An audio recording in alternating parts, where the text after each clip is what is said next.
the new Pope, listening for, perhaps hints of what he might be like and so on. There has been a lot said about him so far. His name was, he's from Argentina, wasn't it, originally? And his name was Bergoglio. He was an Italian, but his parents had, or somebody along the line in his family had emigrated to Argentina. So they were getting, the best of both worlds, the New World and the Old World, the Italians and the Argentines. Anyway, his new Pope name, which I suppose if you get to be the Pope, you get to give yourself a new name, which I think is wonderful. I'd like to give myself a new name sometime, like Josh Flipsy did that one morning years ago. Chuck. Anyway, his name is Pope Francis I, obviously in honor of Saint Francis of Assisi. For those of you who know the Catholic Church and the saints at all, you know that Saint Francis is one of the famous saints of the Church that pretty much everybody has heard of one time or another, because he was famous for taking vows of poverty and his help for the poor. And if you ever saw the movie Brother, Sun, Sister, Moon that came out a long time ago, you've seen a story of Francis's life and how he renounced his wealth and his riches and just began wearing a simple brown robe and living with and helping the poor. And that's apparently what this Pope has been known for. When he was a cardinal in Argentina, he was known for taking care of AIDS patients and living with the poor and making sure that the poor in Argentina received the help that they needed. Also, from the fact that he disciplined some priests. And I thought this was really interesting. Some women, single mothers, brought their children to be baptized in the church. And these priests said, no, these are illegitimate children. We can't baptize them. And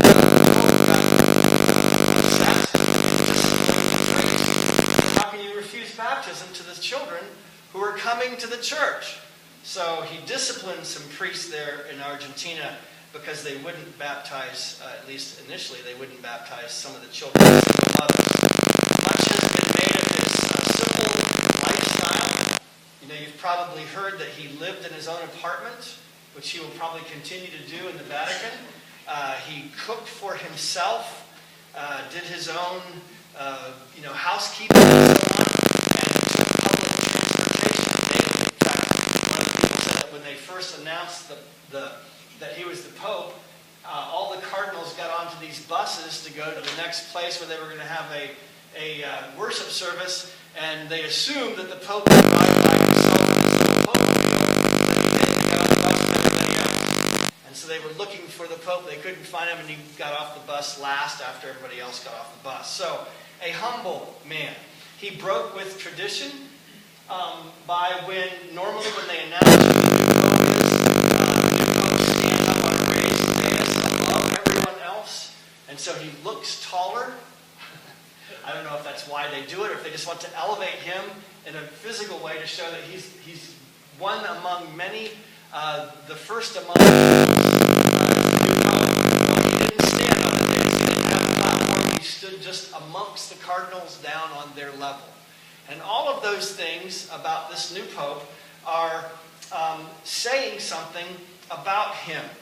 And especially he talks about his desire to see the Catholic Church with a renewed emphasis on evangelism and what the Catholic Church has been calling re-evangelism, which I think is something that we could all learn something from. And that is that they have a lot of people who are Catholics, particularly who are no longer demonstrably Christian in any sense of the word, but because they live in a Christian country, they call themselves Catholics. And so there's an emphasis to re-evangelize those people back into the church. So he's for that and is making a big push to do that, as well as to continue the church's commitment to the poor and the weakest amongst us in a society in a humble way. Now, in all of this, I think he reminds us more of Jesus than many Christian leaders in our day. And I am all for seeing the Pope be about the gospel and re-evangelization and having a commitment to serve the poor and the weakest among us. In all of that, he reflects Jesus. In fact, I think that this, one of the things that we have done to this day, Palm Sunday, where we talk about the triumphal entry. The triumphal entry is anything but a triumphal entry. It's just the opposite. Jesus is making a statement by the way he comes into the city that's anything but triumphal and anything but an entrance. When you think of the term making an entrance onto a stage or onto a place, it's deliberately making a statement about who he is and what kind of a king that he is. So I want to look at this passage today and see what it is that Jesus is saying about himself by the way that he chooses to come in to the city on the week in which he's going to be betrayed and killed. So first of all, a little bit of background, as always is good to hear. In the Gospel of Luke in particular, once Jesus makes that turn on the final month or whatever it is and starts heading towards Jerusalem, he begins to tell his disciples quite plainly on 3 or 4 different occasions that he's going to Jerusalem, he's going to be betrayed, he's going to suffer, he's going to die on a cross, and after 3 days he's going to rise again. So in answer to the question, what would Jesus do? Jesus would go and be betrayed and willingly suffer at the hands of others, even to the point of death. Chapter 18, verses 31 through 34 is the last of this before we get to Jerusalem. Jesus takes the 12 aside and tells them, "We are going up to Jerusalem, and everything that is written by the prophets about the Son of Man will be fulfilled. He will be handed over to the Gentiles. They will mock him. They will insult him. They will spit on him. They will flog him. They will kill him. And on the 3rd day he will rise again." And it's not surprising that right after that, it emphasizes the disciples did not get it. They didn't understand what Jesus was telling them. And that has happened the whole way through. This is the 3rd time that he's told them that, and he's talked about it, and they still don't get it. So the very next verse after what I just read, it says the disciples did not understand any of this. Its meaning was hidden from them, and they did not know what he was talking about. So 3 times in the same verse, it emphasizes they didn't know what he was talking about. The meaning was hidden. They were uncomprehending because they were looking for something else. They were looking for a different kind of king, just like everybody in the whole country was. So that's a little bit of background to Jesus. On the way there, of course, he has been doing what he does all the time. He's been healing people. He's been doing things like touching lepers. He's been doing things like coming into contact with sinners and explaining that his mission is to seek and to save the lost. He's been casting out demons. He's been teaching about the kingdom of God, all with an emphasis on the poor and the lost and the least. He has not been catering to the Pharisees and scribes and to the religious leaders, much less has he been catering to the Roman authorities that are governing the country. He's largely ignoring them. He's with the people, the common people, the poor people, and he's ministering to their needs. And I think sometimes we miss the significance of that. Jesus is the kind of person that he says he is and that he acts to be. So you don't find Jesus doing what most of us would do today if we wanted to start a movement of important people and really change things in our world. Then by golly, we have to go talk to the important, powerful people. And we have to get them to get some of our thinking on their agenda. And so to do that, we have to sort of curry their favor, maybe start a political action committee and bring some power and money to bear on power. Jesus had nothing to do with any of that. He did not go and curry the favor. In fact, when he was on trial and they sent him to Herod, King Herod, because Herod was interested in hearing, who is this new young rabbi? And they send him to Herod because he's under arrest. And Herod asks him questions, and it says Jesus didn't even answer him. He didn't even talk to him. You would think he would say, well, I'm trying to start this movement. Can you help me? Use some of your power for the good of the people. Whatever, nothing. He just ignored him. So that's the kind of thing that Jesus has been saying and doing the whole way leading up to Jerusalem. So it's not out of character that he decides to enter the city the way that he does. So let's look at that. How does he make his entrance? What kind of a statement is he making? In the first place, he's fulfilling prophecy. Now, I do not think that Jesus has a list of prophetic verses in his head that he's saying, okay, get the donkey, check. Make sure the poor are calling out Hosanna, check. I don't think he's doing that. I think Jesus is doing what he does, and it's fulfilling prophecy because that's what he is. That's what the prophets were looking for. But Jesus has not got a checklist going through checking things off, making sure that he says and does just the right things so that he fulfills all the prophets.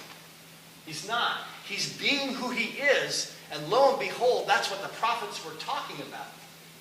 So the first thing that he does is that he sends in his entrance where he's making a statement about who he is and fulfilling the prophecies. What's his choice of transportation? If you're going to make a statement about who you are and you want to say that I'm the king, normally you would get a war horse, or at least a big horse, or maybe a camel. You know, camels were big, important animals. And when you sat on a camel, you were way up high, and people had to look at you like they did if you were on a horse. Normally you would pick some major way of making a statement about who you are. And that's exactly what Jesus did, only it wasn't exactly what people were looking for, because he picks a donkey. And not just any donkey, but a young donkey that hasn't been ridden on. Has anybody ever seen donkey basketball before at school? You know what donkeys do? They don't normally like to let people ride on them, particularly the young ones that haven't been broken, or that haven't gotten used to the riders. We used to call it breaking a horse when I was a kid. Now there's a different word for it. We whisper to horses. Anyway, that's neither here nor there. But donkeys, when you sit on them, when they haven't been ridden, they buck up and down. And it's comical, because they're small little creatures. So here's Jesus. He picks a donkey, a somewhat comical draft animal that common people use. Donkeys have their uses, but no one trying to impress the powers that be would choose to sit on a donkey. It's just not dignified. It's just not done. But Jesus does it. So he's making a statement that he's not coming with pretentious power to impress people. He's not coming to start a movement, to take back the country, or whatever it was that he might do. He was making a statement that he's a different kind of king. Not only that, but he has to borrow the donkey. It's not even his own donkey. And the donkey that he borrows, it's interesting, in verse 33. Where are we? He said, those who were sent ahead went and found it, the donkey, just as he told them. And as they were untying the colt, its owners asked them, why are you untying the colt? It's plural. It's a community donkey. Sometimes in those days, the poorest of the poor, just like sometimes people do today. Like I used to forever borrow Dale Foley's rototiller in the springtime, because I didn't have a rototiller of my own. So there was kind of a community rototiller that Dale would let borrow, because we weren't wealthy enough to go out and buy our own rototiller.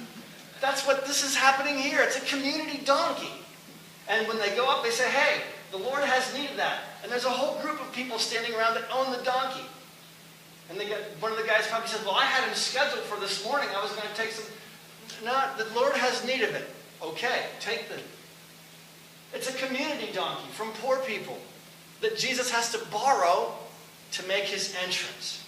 He's not, can you see what I'm saying? He's not doing this like we would today. He's not renting a limousine at the airport with, blacked out windows that goes speeding through downtown the motorcade to know that he's an impressive, important person. He's doing the exact opposite of that. And in doing that, he's making a statement about who he is and what he's come to do and what kind of a person he is. Also, notice in the Gospel of Luke, in the thing that we read, there's no palms being waved in this account, in this Gospel. Gospel of John has palms. Matthew has palms. Luke doesn't have palms. It's one of the reasons why they say that the Gospel of Luke has been called the Gospel that sort of emphasizes poor people. Palms were a symbol of Israel, and there was on some of the temple buildings around the outer top part, there were carvings of palms and vines and grape leaves. Those were all symbols of Israel. And so the palm tree was sort of like a symbol like we would wave a flag. And so the people in Luke they're not waving the flags by the side of the road. They're not doing what it says in the Gospel of John. You can make of that whatever you want. You can think about what does that say about the Scriptures? I don't know. We can get all tied up in knots about, well, Luke doesn't say it, but the other ones do, so how do we know which one he did? Forget that. Luke is making a point. And the point is that this is not a flag-waving parade that Jesus is trying to whip up fervor for his cause. The people don't have the palms. They're not waving them.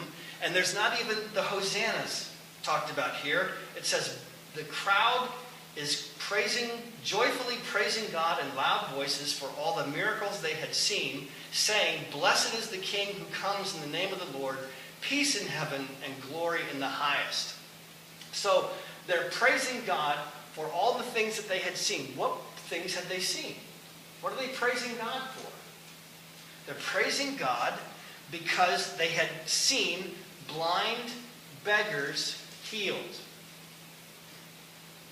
Right? That happened just earlier in chapter 18, very end of chapter 18, before we get to 19. They had seen blind beggars healed. Poor people who had no access to the normal kinds of medical care were receiving medical care from God. I don't want to say it that way. That might make some people upset. Jesus was taking care of people who needed something from God that they couldn't get for themselves. All right? So they're praising God for that. Jesus has been receiving sinners like Zacchaeus. He's also been receiving rich young rulers. He's also been reaching out to the least and the lost and the poor. Jesus has been reaching out to people that were normally considered not to be the hoi polloi. Has everybody ever heard that phrase, the hoi polloi? It means the upper crust. And it's actually a Greek word, the few at the top. It's a Greek phrase. It just means he wasn't catering to them. He was reaching out to everybody, poor and rich and lost and everyone. He was healing lepers. He was allowing young children to come for him for blessing. Those are the kinds of things that the crowd is rejoicing with God about. Praising God because here's a rabbi that's different than all the other rabbis. Here's a rabbi that's not climbing the social status ladder to get his movement approved so that he can get up and make some real changes in society. He's not doing that. He's starting something completely different and talking about himself in a different way. He's deliberately showing what kind of king he is. He's not like the Maccabees, for example, of recent memory. Let me read you something from the book of Maccabees. By the way, the Maccabees is one of the books of the Apocrypha in the so-called Catholic Bible. It's largely a historical book about the intertestamental times. The history that took place between when the people were sent into exile and when Christ actually came. So this was written in about 160 AD. So about 160 years before Jesus came, these events happened. And this is the kind of thing that the people were looking for, because the people then, as they were in Jesus' day, were under the Roman rule, and they wanted to get out from under it. And there had been times briefly during the Maccabees when they had pushed the Romans out. Of course, the Romans came back. The Romans always come back. I'll be back. Anyway, the Romans came back and reconquered them, of course. But they were always looking. This was the kind of guy that they were looking for. This was Judas Maccabeus. Justus, actually. Judas, their leader. Judas Maccabeus was his nickname was the Hammer, from which we get the phrase, bring the hammer down on people. I don't know where we get that from them or not, but his nickname was the Hammer because his weapon of choice was the hammer, and he was a really valiant warrior of the Jews. And there was a great enemy of the Jews named Nicanor, and his forces had a big war with Judas, and Judas was way outnumbered. The Jews were outnumbered, and against all odds, Judas and his men beat Nicanor and actually killed him. And I want to read you this. Then with tumultuous shouts, they praised their master, Judas, in their native language. Judas, their leader, who had always fought body and soul on behalf of his fellow Jews, never losing his youthful patriotism, now ordered Nicanor's head to be cut off, and also his hand and arm, and taken to Jerusalem. And on arrival there, he summoned all the people and stationed the priests before the altar. Now think about this. Here's Judas Maccabeus coming to Jerusalem, the valiant warrior, fresh off of a great battle. He's got Nicanor's head and his arm and his hand. And he's displaying them for everybody so they can see what a great warrior he is and what great deliverance he has given to them. On his arrival there, he summoned all the people and stationed the priests before the altar. Then he sent for the men in the citadel and showed them the head of the enemy Nicanor, and the hand with which this bragging blasphemer had extended against the Almighty's holy temple. He cut out the tongue of the impious Nicanor and said that he would give it bit by bit to the birds. And he gave orders that the evidence of what Nicanor's folly had brought upon him should be hung up opposite the shrine. And they all made the sky ring with the praises of the Lord who had shown his power. Judas hung Nicanor's head from the citadel, a clear proof of the Lord's help for all to see. It was unanimously decreed that this day should never pass unnoticed, but should be regularly celebrated, and so on. Now, if you're looking for a political ruler, that's the guy. You want that guy. He's the guy that's going to come in, do the brilliant political strategy, defeat the enemies, cut off their heads, make a parade, bring the head in, cut out his tongue, feed it to the birds, show everybody his hand, get the crowds cheering. That's what you want. And that had happened 160 years before Jesus came on the scene. So people wonder, how could they have missed Jesus? They missed Jesus because they were looking for another Judas Maccabeus. They were looking for another guy to come in. And when he didn't, when Jesus comes in on a donkey, with people shouting about, yes, he's been healing the blind. You can imagine the powers that be, and most people are like, well, can we get somebody that's going to actually help us? What good is he going to do? What good is Jesus going to do? They had missed the whole point of what Jesus was about.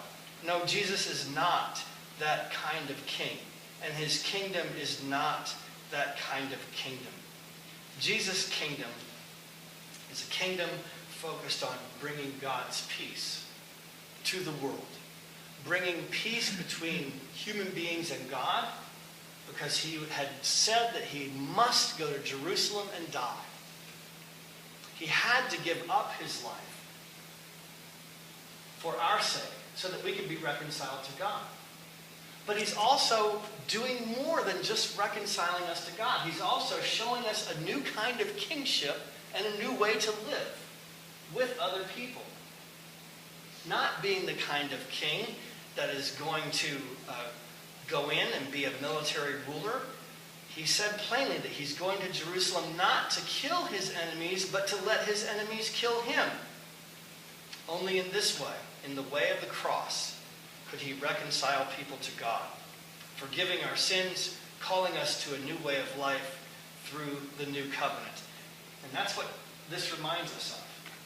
That's what the Lord's Supper reminds us of, is of a person, our King, who gave up his life and allowed himself to be killed by his enemies so that we might be reconciled to God. There's a great story in one of James Michener's novels, and I can never remember it, but I heard it at a graduation one time. It's a wonderful story. It takes place back in the days of the Canaanites 4,000 or 5,000 years ago, when parts of the Canaanite religion used to sacrifice their children to the gods. And that was one of the things that the God of the Bible always got really angry at. You're not to sacrifice your children to the gods. But the Canaanites still did that. And there's a story that Michener shows about this, where a husband is coming to get his firstborn infant son and take it away from his wife, from the mother, and take the son and take it down to the temple and lay it on the fires and have it burnt up as a burnt offering to the Canaanite gods. And so he's coming and getting the child, and the mother is screaming and crying. She doesn't want to let the child go. And he's saying, we have to do it, it's what the gods require, and so on. And at the end of the scene, just as he leaves with the child, the mother says, if we had different gods, things would be different. If we had different gods, things would be different. If we had different kings, things would be different. If we had different rulers, things would be different. If we had a different Messiah from what we mostly want to see, things would be different. And Jesus is that different Messiah. He's a different kind of king, a different kind of ruler, who gives himself up for the sake of his people and calls us into newness of life with him. So when you come this morning to the Lord's Supper, come in faith that what Christ has done for you is actually done. That he came to give his life so that we could be forgiven, but also to call us into that same kind of life together. Let's close in a word of prayer.